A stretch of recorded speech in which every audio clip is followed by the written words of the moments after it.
could be resolved in a variety of ways, but it could also be resolved in regulation coming in over the top.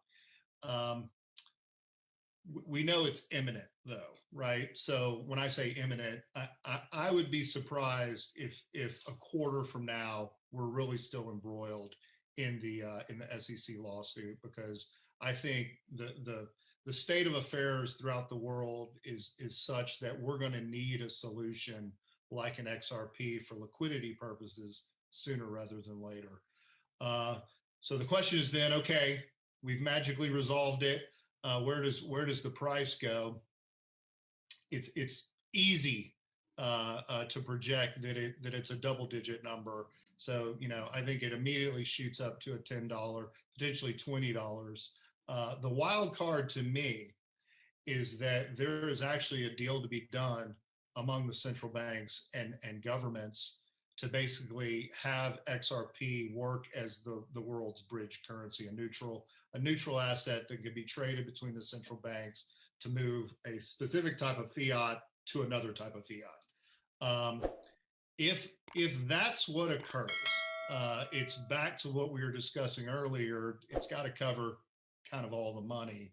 And I think you're looking at a range that XRP would settle on agreement. So this would happen instantaneously, somewhere between $10,000 and $35,000 a coin.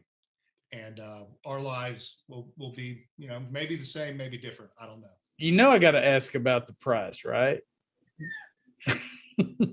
See, yeah. Jimmy was on the show back in February and he made a crazy prediction about a deal in XRP going to something like $10,000 to $35,000 a coin. And, it's been one of the most watched videos in XRP in Twitter history. So what's the price and the proposed terms to the Fed?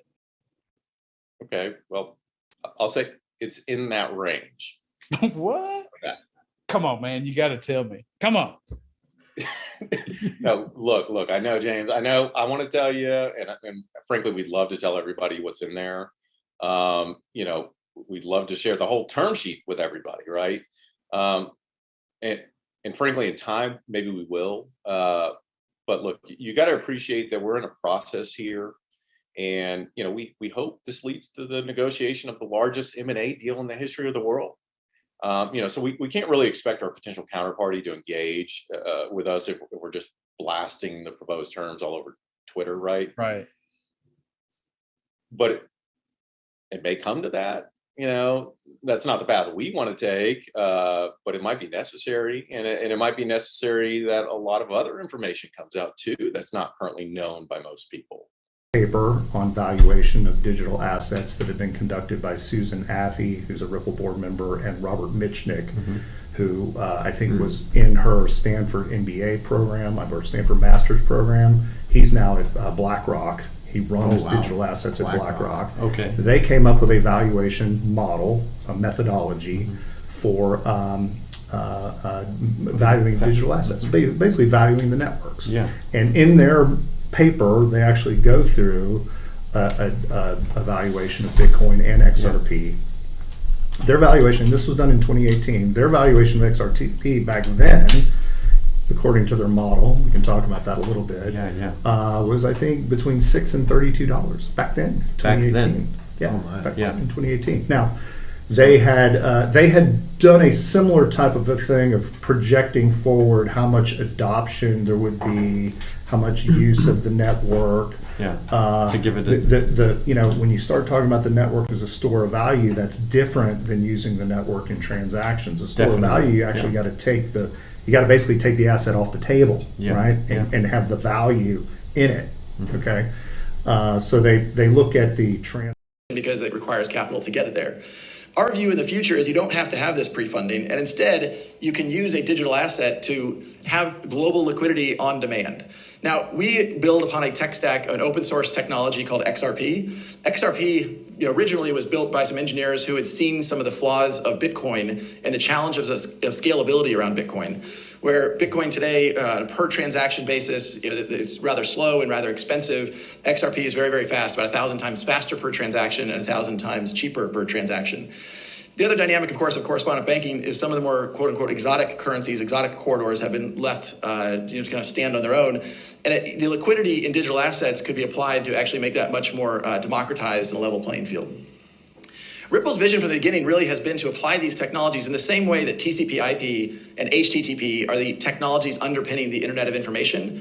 These blockchain technologies will be the underpinnings of an Internet of Value, where we have connected devices, we have connected information that will allow payments to flow. And as Norman was describing, if you're a large corporation moving $100 million, that's one thing. If you're a freelancer working in the Philippines doing design work for a company in London and you want to get paid $30 or 30 pesos, Philippine pesos, that's not a transaction that can easily be enabled. And in fact, for the companies that enable that, they require the freelancer to set up an account and they don't actually pay it out until there's roughly 1,000 USD. People conflate and sometimes even confuse is what is Ripple doing that is not using XRP versus what is touching XRP. And so what we're seeing is the early adopters who are using the product we call on-demand liquidity, which uses XRP to fund real-time liquidity. I will say I dialed into part of, actually Zoom was working for me watching Michael Saylor. He said something at the end there about he doesn't think crypto works well for payments because it's, I think, it's slower. And I think that's a very Bitcoin-centric point of view. The reason why we use XRP in the payment flows and the reason why it's worked so effectively for us is because XRP, by contrast, is so much faster, so much cheaper on a per transaction basis. I agree with him that, I've said publicly, much to the frustration, but many in the Bitcoin kind of maximalism point of view, that Bitcoin, it's going to be very challenged to solve a payments problem given its scalability issues. By the way, and I think you know this, and I will say it again, I am long Bitcoin. And so when I say stuff like that, the trolls of the world come out and say, all kinds of stuff about my view on Bitcoin. I'm long Bitcoin. I'm a believer, but it's not going to be the solution for payments.